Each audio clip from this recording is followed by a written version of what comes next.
بەخشندەی میهرەبان جوانترین سڵاوتان لێبێت بینەران و بیسەرانی کەناڵی ئاسمانی پەیام بەرنامەی کاتژمێر حەوت خۆشحاڵم خۆی پەروەردگار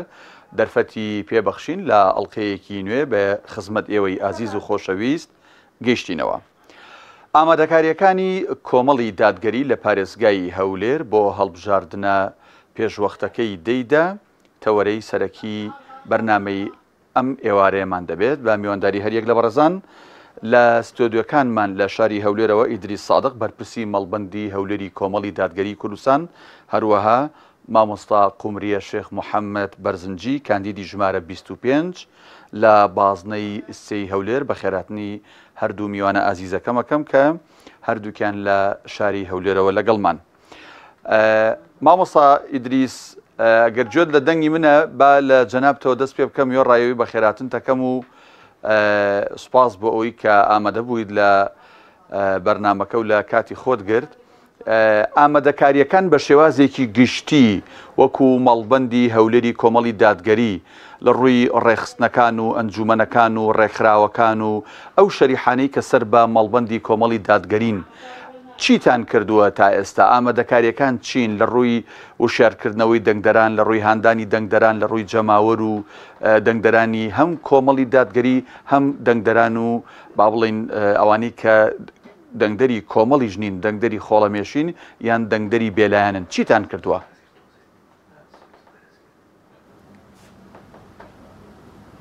بسم الله الرحمن الرحيم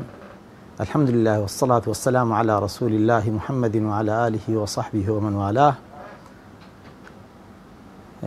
زۆر سوپاس کاکدانای خۆشەویست، زۆر سوپاس کاکدانای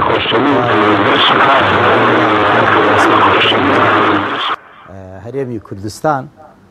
ئێمە لە مەڵبەندی هەولێری کۆمەڵی دادگەری بە مەبەستی ئامادەکاری بۆ ئاهەنگی ناساندنی کاندیدانمان لە سنووری پارێزگای هەولێر بە هەمانجی لەگەڵ مەڵبەندی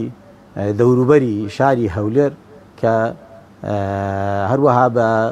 سەرکردایەتی و ئەنجومەنی باڵایەکانی سنووری شاری هەولێر تا ئێستا کە دوو کۆبوونەوەی گرنگمان ئەنجام داوە بە مەبەستی بڕیاردان لەسەر چۆنیەتی بەڕێوەچوونی بانگەشەی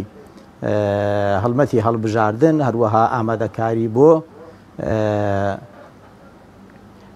ئەو پرۆسەیە گرینگە کە بڕیارە لە دەیدا هەڵبژاردننی ئەنجومەنی نوێنەرانی عێراق بکرێت. بۆ ئەمە بەستە ئێمە بۆ ئاهەنگی لیستەکە ڕۆژی شەممەمان دیاری کردووە واتە 18 نۆ. هەروەها بە مەبەستی بەڕێوەچوونی پرۆسەی هۆشیارکردنەوە و بانگەشەی لیستەکەمان و ناساندنی کاندیدەکانمان ئێمە لەگەڵ مەڵبەندی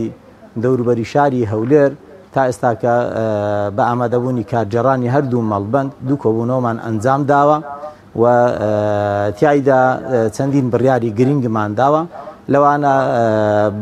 پێکێنانی چەندین لیژنەی جۆرا و جۆر، لەوانە لیژنەی هەڵواستینی پۆستەرات، لیژنەی دەرگا بە دەرگا، لیژنەی کۆمەڵایەتی بۆ بەسەرکردنەوەی چین و توێژە جیاوازەکان، هەروەها لیژنەی ئەمنیمان پێکهێناوە بۆ ئەوەی کە بتوانین هەم بانگەشەکەمان بانگەشەیەکی سەرکەوتوو بێ و لە ناساندنی کاندیدانمان بە شێوەیەکی تەندروست و چالاک کاروبارەکان بەڕێوە بچێ. هەروەها لیژنەی تایبەتیشمان دروست کردووە بۆ پێکهێنانی لیستێکی تۆکمە بۆ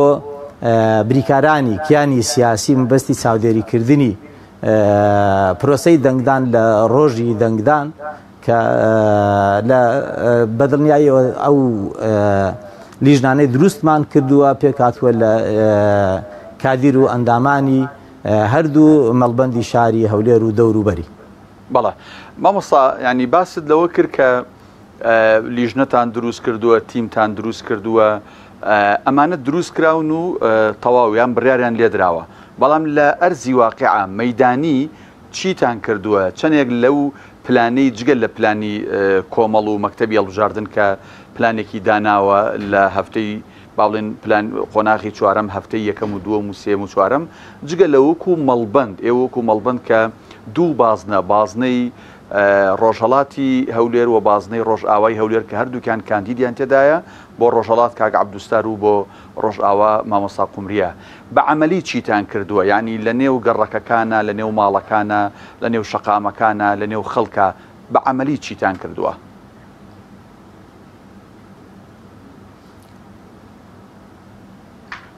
بەڵێ ئێمە تەبەن پاڵپشت بە کادیر و ئەندامان و دۆست و لایەنگرانمان تەبەن کۆبوونەوەمان لەگەڵ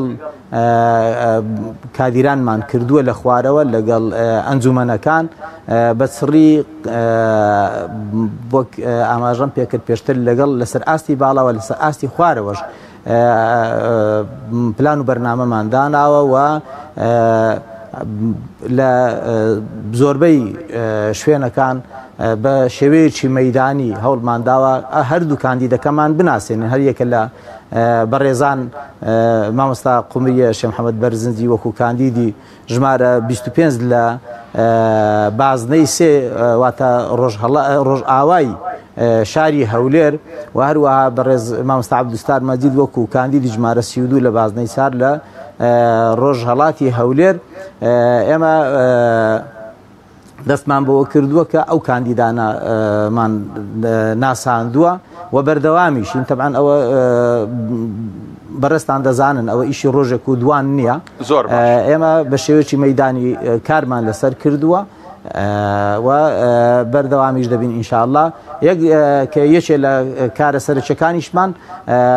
سازدانی ئاهەنگێکی فراوانە کە لە سەر ئاستی پارێزگای هەولێر هەوڵ دەدەین کە ئاهەنگێکی جەماوەری زۆر بەرفراوان ئەنجام بدەین خوا پشتیوان بێت زۆر باشە تیایدا کاندیدەکانمان لەوێن دەرێت دەناسێنین باش مامۆستا قومریە دووبارە سڵاوی خوات لەبێ سوپاس بۆ ئامادەبوونت جەنابتان خۆتان بناسێنن بە چ ژمارەیەک کاندیدن لە چ بازنەیەکن ئەو شوێنی تایە با بڵین کاندیدن کوێ ئەگرێتەوە گەر بە وردی خۆت بە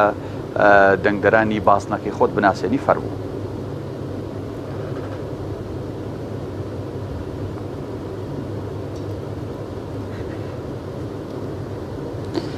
بەناوی خوای گەورە و میهرەبان سڵاوی خوای گەورە لە سەرجەم بینەرانی کەناڵی ئاسماڵی پەیام و لە سەرجەم دۆست و لایەنگرانی کۆمەڵی دادگەری کوردستان لە ڕاستیە من وەکو قومریە شێخ محەممەد بەرزنجی کاندیدی ژمارە 25 لە بازنەی سێی پارێزگای هەولێر کاندیدم لە گەڕەکەکانی ڕۆژاوای شاری هەولێر کە گەڕەکەکانی کوران ڕزگاری نوێ بەهاری نوێ تەیراوە ئازادی کوردستان و ماجیداوە قەتەوی بەحرکە و عینکاوە و کۆمەڵێک گەڕێکی تر لەو سنوورەیە کاندیدین ئێمە وەکو کاندیدی کۆمەڵی دادگەری کوردستان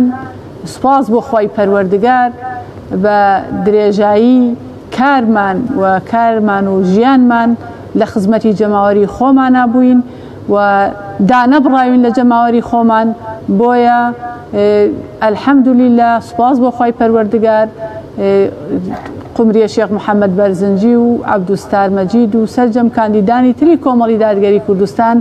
ناوێکی دیارن لەسەر ئاستی هەرێمی کوردستان و دەرەوەی هەرێمی کوردستان کە خزمەتکارێکی ڕاستەقینە و دەستپاک و دڵپاک و دڵسۆزی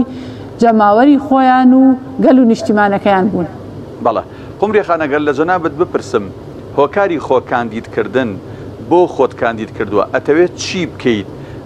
لە ماوەی 4 ساڵی داهاتووە لە ئەنجومەنی نوێنەرانی عراق ئەگەر خوای گەورە دەرفەتی پێبەخشیت و سەرکەوتنی بەدەستهێنا و بوویتە پەرلەمانتار؟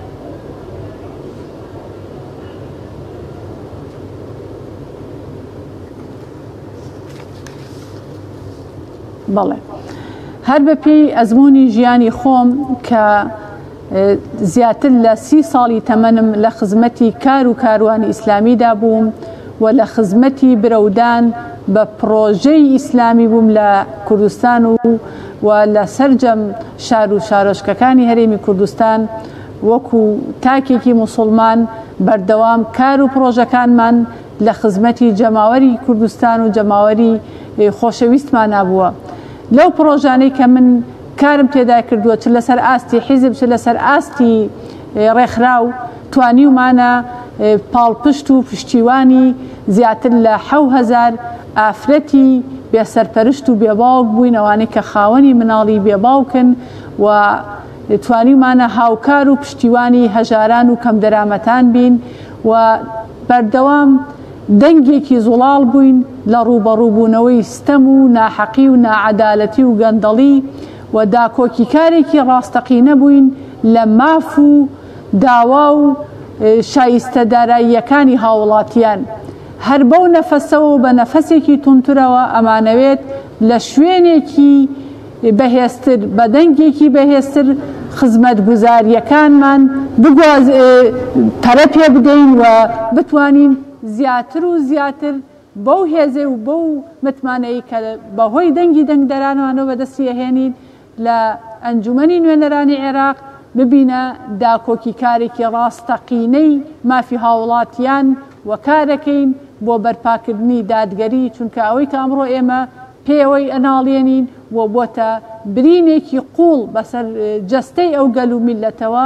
نادادگەری و ناعەدالەتیە و پاوانخوازی و قۆرەخکاریە. بۆیە ئێمە لەبەرەی جەماوەرین و لەبەرەی جەماوەر دەبین و هەوڵ ئەدەین پرۆژەکانمان گەورەتر و فراوانترکەین بۆ خزمەت گوزاری زیاتر و خزمەتی هاوڵاتیانی هەرێمی کوردستان. زۆر باشە. مامۆستا ئیدریس دێم وەلای جەنابێت بێگومان پارێزگای هەولێر لە یاسای پێشووتری هەڵبژاردننی ئەنجومەنی نوێنەرانی عێراق لە ساڵی 2010 یەک پارێزگا بوو وەکو باقی پارێزگاکانی دیکە دەنگدەران لە هەموو قەزا و ناحێ و گوندەکانی سەر بەو پارێزگایە دەیانتوانی دەنگ بدەن بەو کاندیدەی کە خواستی خۆیانە و بەو لیستەی کە خواستی خۆیانە. بەڵام لای جەنابەت ئاشکرایە کە لەم یاسا نوێدا پارێزگای هەولێر دابش کراوە بۆ چەند بازنەیەک. کۆمەڵی دادگەری تەنها لە 2 بازنە لە بازنەکانی پارێزگای هەولێر کاندیدی هەیە، ئەویش لە بازنەی ڕۆژهەڵات لە بازنەی ڕۆژئاوا. پرسیارەکە ئەوەیە لەسەر چ بنەمایەک لەسەر چ داتایەک و بۆ لەو 2 بازنەیە کاندیدتان هەیە و لە بازنەکانی دیکەی پارێزگای هەولێر لە قەزا و ناحیەکان و لە دەوروبەری هەولێر بۆ کاندیدتان نیە. ئەگەر ینی ئەم پرسیارێک بێ خەڵکێک بێ وەڵامەکەی بزانێت تۆ وەڵامت چێ بووی؟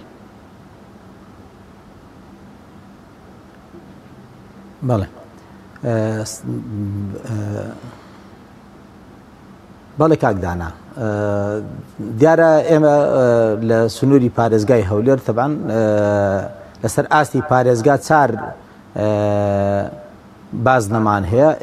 دوای دیراسەیەکی ورد ئەم لە سەرکردایەتی کۆمەڵی دادگەری هەروەها لە ئەنجومەنی باڵا و لیژنەی باڵا دیراسەیەکی ورد کرا لەسەر بنەمای ئەوەی کە ئێمە لە هەڵبژاردنەکانی ڕابردوو دەنگەکانمان لە کام بازنە زیاتر بووە بۆ ئەوەی کە تەرکیزمان زیاتر لەسەر ئەو شوێنانە بێتن کە دەنگمان زیاتر بووە تێیدا بۆ ئەوی کاندیدی بۆ دابین بکەین. دەوەش جۆرێکە لە استراتیژ کە کۆمەڵی دادگەری گرتووی تێبەر بۆی کە بتوانین ئەو 2 کاندیدەی هەمانە هەردووچیان دەربسوێنین بە پشتیوانی خوا و بە پاڵپشتی دەنگدەرانمان. بەڵێ مامۆستا یعنی باست لەوە کرد وەکو نقطەی بەهێزی خۆتان لەکوێ لە 2 ئامار با بڵین لە هەڵبژاردننی ڕابردوو دەنگتان زۆر بووە لەو بازنانە کاندیدتان داناوە. ئێوە چاوەڕێ دەکەن یا تموحی ئەوەتان هەیە یان ئیشتان بۆ ئەوە کردووە هەردوو کاندیدەکەی پارێزگای هەولێر بازنەی خۆرهەڵات و بازنەی خۆرئاوا بگێن ئەنجومەنی نوێنەرانی عێراق؟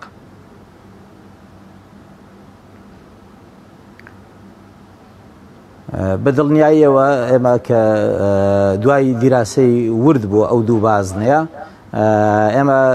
دەنجی زۆرمان هەبووە لە سنووری ئەو 2 بازنەیە لە هەڵبژاردنەکانی ڕابردوو و دەنگدەری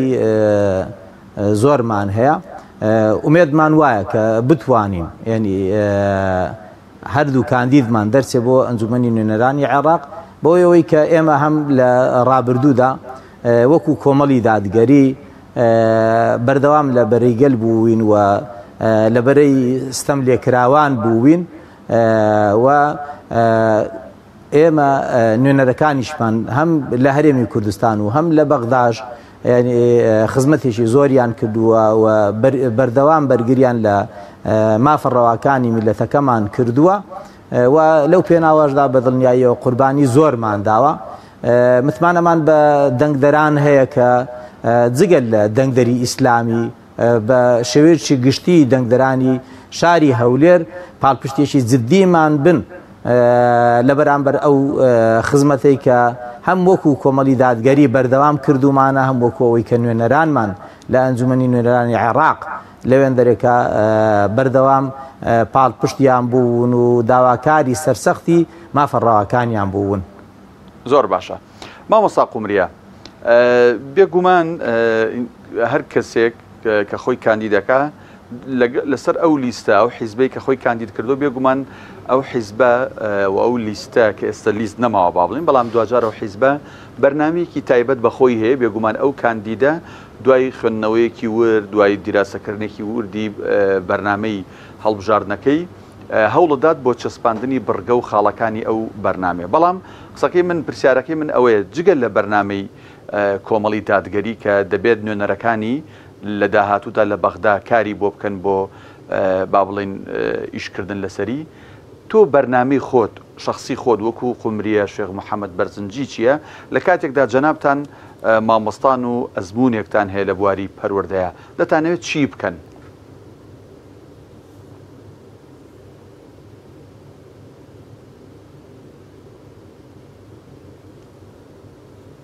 بەڵێ لە ڕاستیدا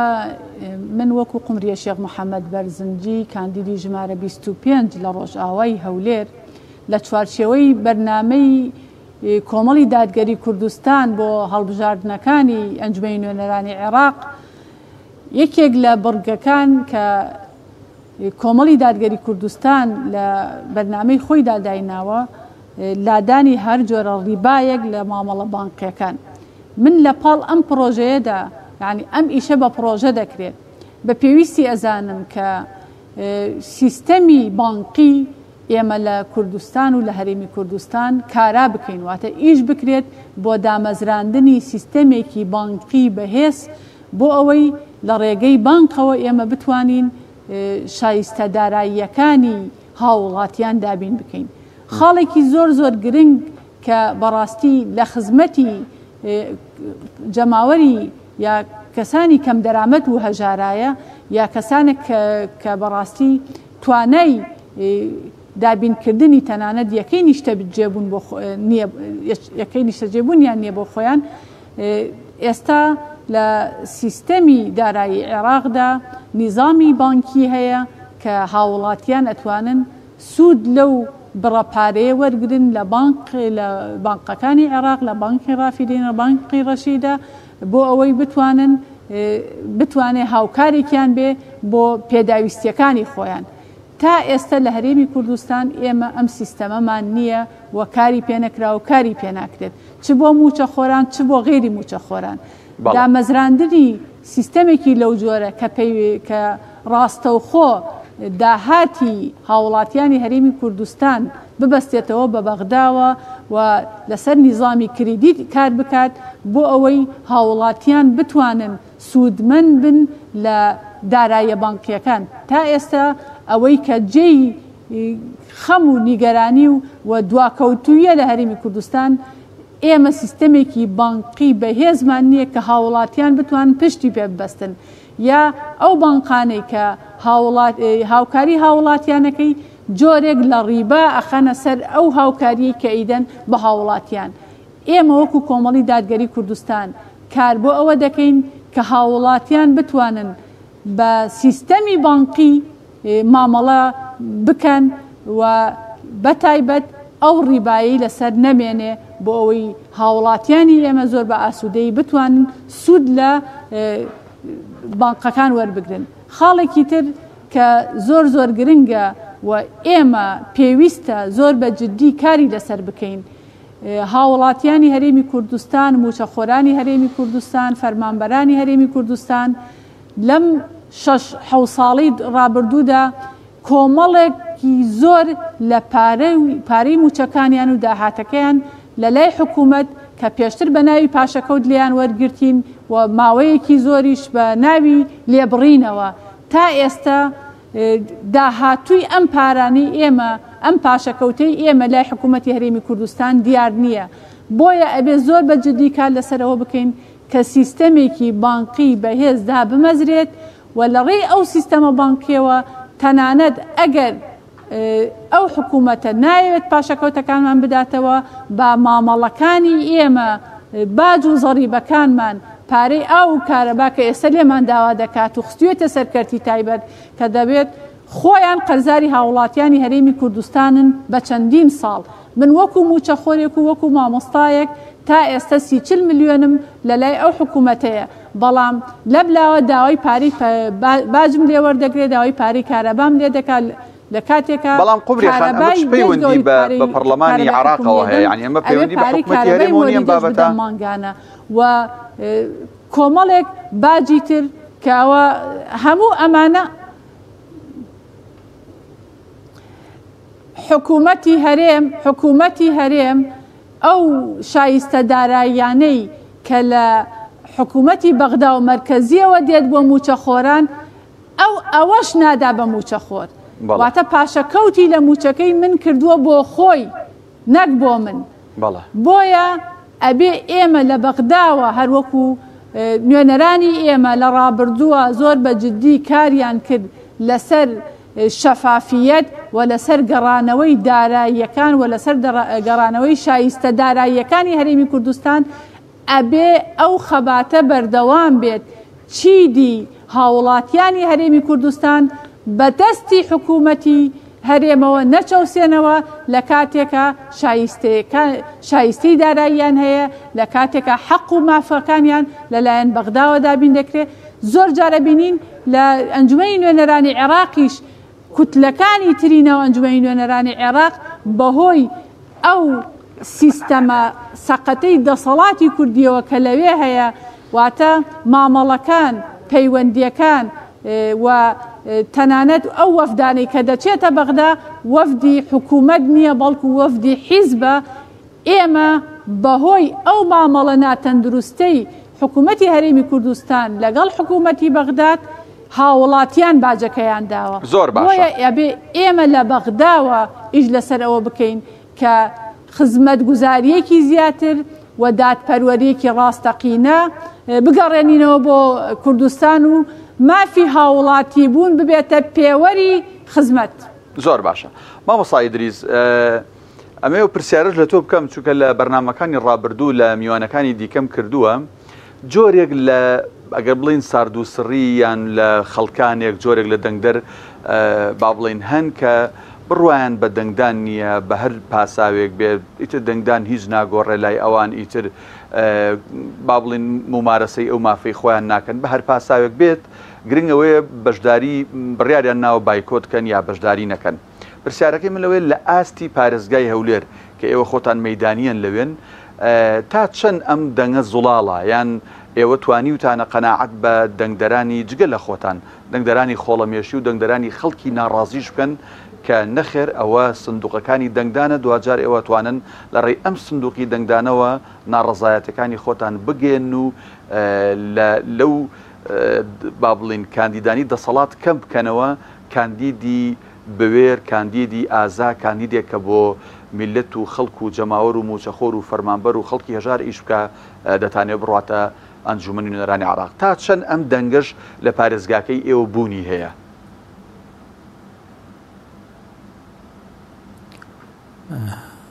کاکدانا بەدڵنیاییەوە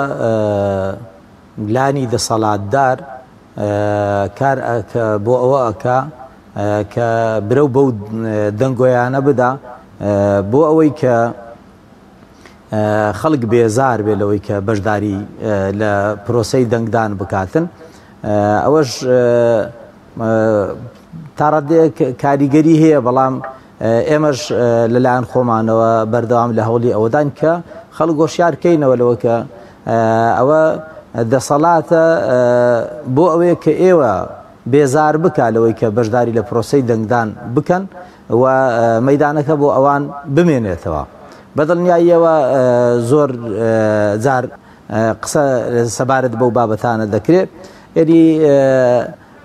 ئایا دامان ناکە ئەگەر خەڵک بێزار بوو بێتاقەت بوو سەرنجامەکەی چی دەبێ؟ ینی خەڵک کە بەشداری نەکرد لە پرۆسەی دەنگدان داماننا ئایا 150 مثلەن شاری هەولێر بەشداری کرد لە پرۆسەی دەنگدان، ئایا 150کەی تر کە شاری هەولێر 4 بازنەیە لە بازدەیەکمان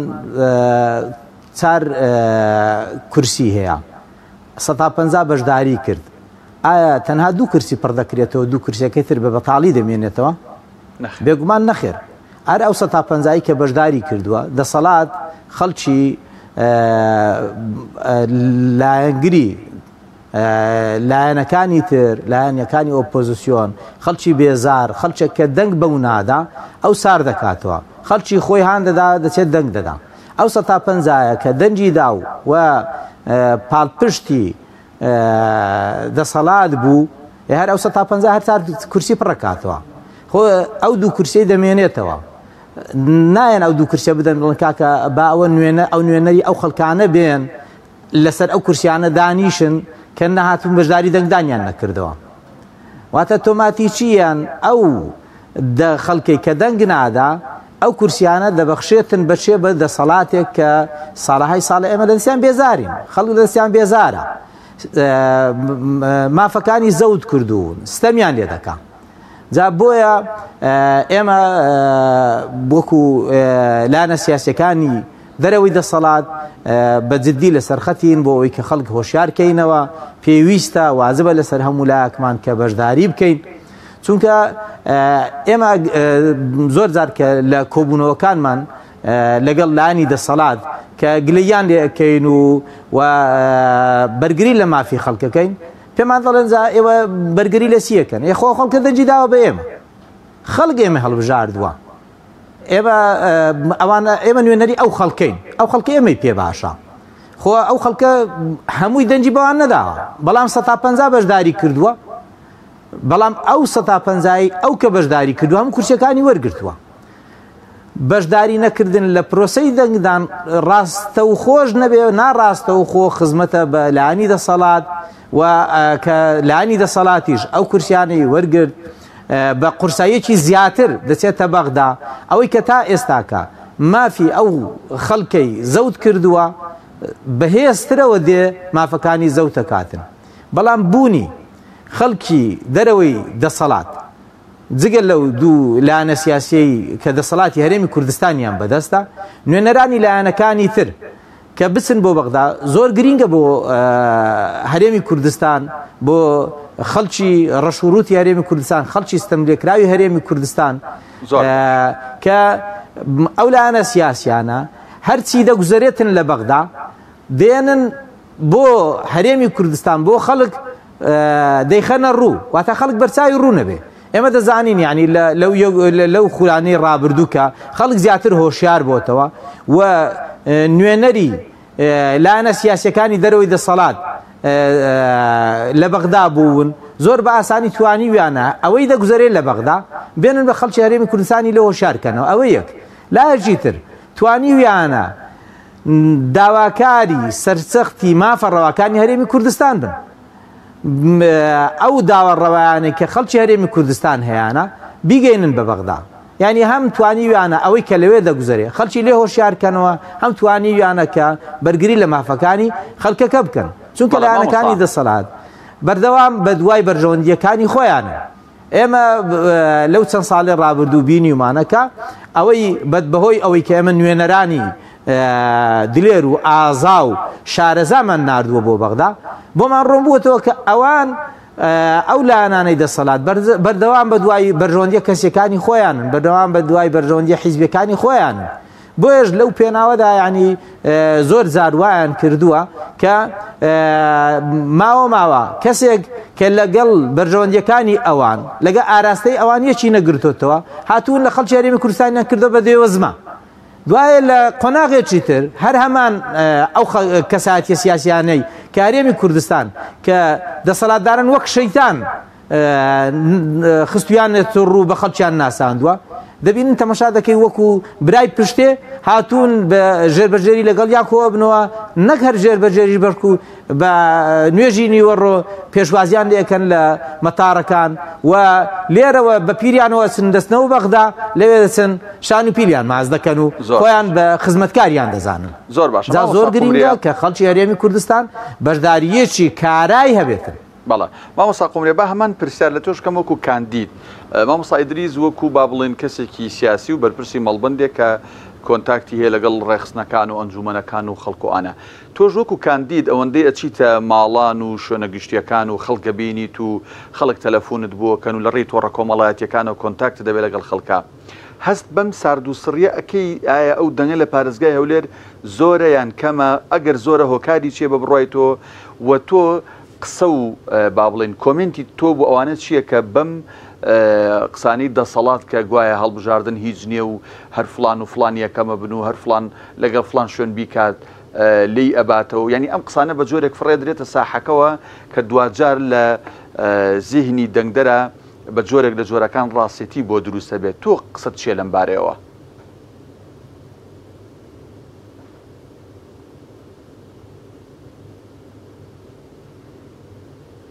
بەڵێ لە ڕاستیە من وەکو خۆم وەکو کاندیدێکی کۆمەڵی دادگەری کوردستان کاندیدی ژمارە 25 سەردانی زۆر جەماوەری خۆم کردووە لە بازاڕەکان و لە شوێنی لە زۆر مەحافیلە دەنگدەرم بینیوە نەک ئێستا کە نزیکە لە هەڵبژاردننی ئەنجومەی نوێنەرانی عێراق هەر پێشتریش قسە و باس کە هاتوۆتە ئاراوە دیارە خەڵکێک بێتاقەتە بێزارە بەڵام تەسەورەکەم و قەنەعەتم وایە لەم هەڵبژاردنەیە جەماوەری هۆشیاری هەرێمی کوردستان بەڕاستی تۆڵەی خۆیان لە دەسەڵاتی کوردی دەکەنەوە و سزایان ئەدەن چونکە زۆر بێتاقەت و بێزارن لەسەر ئەو وەزع و بارودۆخەی کە لە مافە سەرەتاییەکانیشیان بێبەشن بە هەموو شێوەیەک پێوەری هاوڵاتی بوون لە هەرێمی کوردستان پێشێ لەکرێ ئەوە پێوەری حیزبی بوونەکە لە پێشە بۆیە ئێمە وەکو کۆمەڵی دادگەری کوردستان پشتیوانی جەماوەری خۆمانەکەین بە متمانە و دەنگی ئەوان بە دڵنیاییەوە کار ئەەکەین بۆ شەفافیەت و کار ئەەکەین بۆ خۆشگوزەرانی ئەوان و دژی ئەو بارودۆخەین ئەوەی کە بۆتە برین بە جەستەی جەماوەری هەرێمی کوردستانەوە ئەو گەندەڵیە سیاسی ئابووری کۆمەڵایەتی پەروەردەیەی کە هەمومان بەدەستیەوە بێزارین ئەبێ ئەوانیش هاوکار و پشتیوانی ئێمە بن بە دەنگەکانیان کە چەکێکی بەهێزە بۆ ڕوبەڕووبوونەوەی ئەو ستەمەی کە بەرامبەریانەکرێ بۆ ڕوبەڕووبوونەوەی ئەو گەندەڵیە بۆ ڕوبەڕووبوونەوەی ئەو قۆرخکاریەکە هەیە بە دڵنیاییەوە جەماوەری هەولێر جەماوەری شاری قەڵاو منارە چونکە بەردەوام شۆڕشەکانی کورد لە مزگەوتەکان و لە منارەکان و لە میمبەرەکانەوە دەستی پێکردووە بە دڵنیاییەوە شاری هەولێری خۆشەویست کە شاری ئیسلام پەروەر و ئیسلام دۆست و دۆستی پەیامی ڕەسوول الله صلی الله عليه وسلم دەنگی بەرز دەکاتەوە و سزای گەندەڵکارانەدات چونکە ئەمە ئەرکێکی ئاینی و نیشتیمانیە ئەرکێکە کە خوای پەروەردگار ئەو ئەرکی خستۆتە سەر تاکی موسڵمان هەر کاتێ ستەمت لێکرا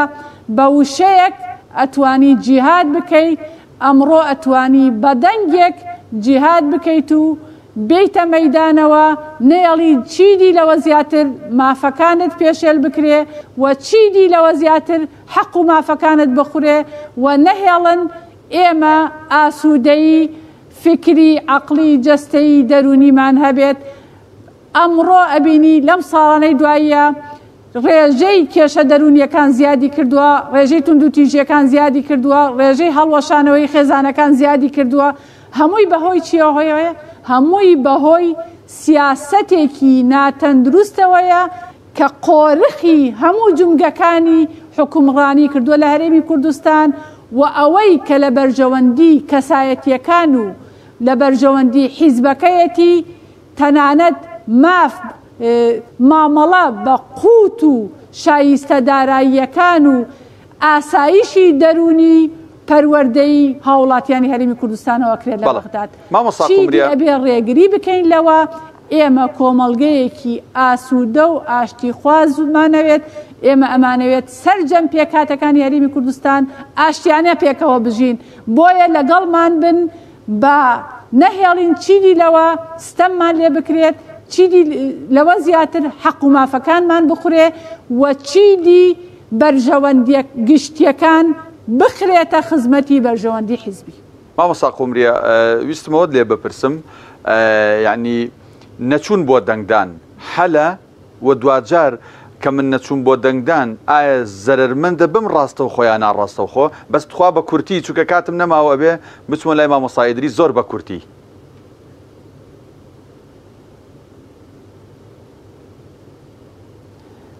بەڵێ دەنگدان مافی تۆیە، مافی منە، مافی هەر هاوڵاتیەکە،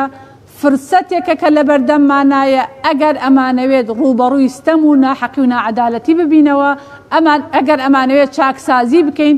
ئەگەر ئەمانەوێت ژیانێکی ئاسوودە بۆ خۆمان و نەوەکانمان دابین بکەین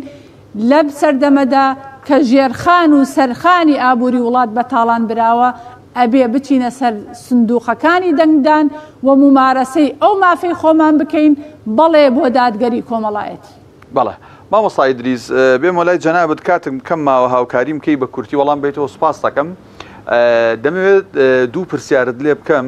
یەکیان لە پارێزگای هەولێر جگە لە مەڵبەندی هەولێر کە لە نێو سنتەری شاری هەولێرایە، مەڵبەندی دەوروبەری هەولێری کۆمەڵی دادگەریژەیە، مەڵبەندی سۆرانیش هەیە. تا چه ئاستێک تەنسیقتان لەگەڵ ئەو دوو مەڵبەندەی تر هەیە بە تایبەت مەڵبەندی دەوروبەر بۆ کاروباری بەڕێوچوونی تیمەکان و چاودێرەکان و فلێکسەکان و ئەم بابەتانە؟ ئەمە یەک. دوو هەم وابزانم ئێوە ڕۆژی شەممە ئاهەنگێکی جەماوەریتان هەیە لە هەولێر، ئەگەر لەسەر ئاهەنگەش قسەم بۆ بکەیت لەکوێیە، لێرە و بانگەوازت چیە بۆ دەنگدەران و خەڵکی شاری هەولێر بە تایبەت ئەو دوو بازنەی کە کاندیدەکانی تایە بڕیارە بەرنامەکە چۆن بەڕێوە بچێت و چی تێدا بوترێت بە کورتی بێ سوپاس دەکەم.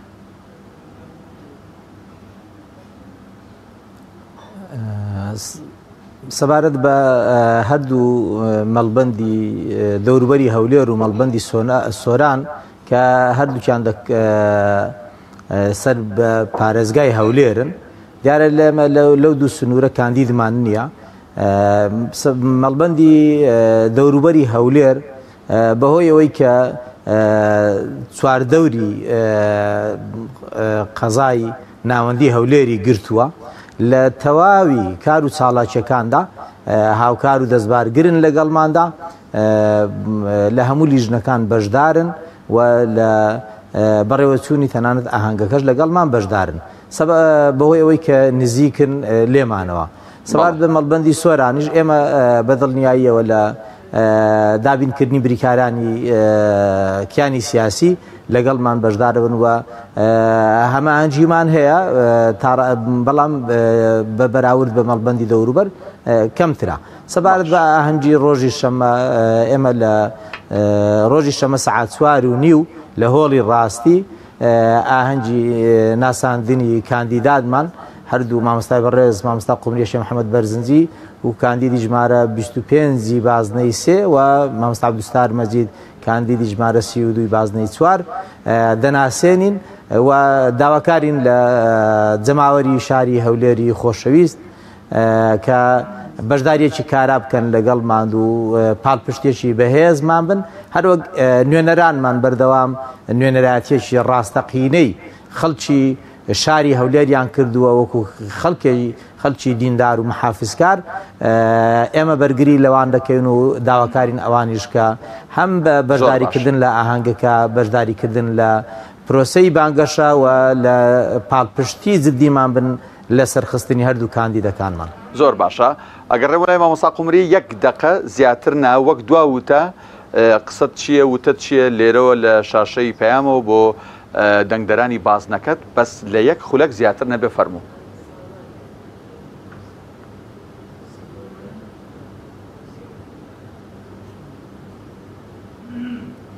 بەڵێ من لێرەوە داوا لە هاوڵاتیان و دانیشتوانی بازنەی سێی ڕۆژاوای هەولێرەکەم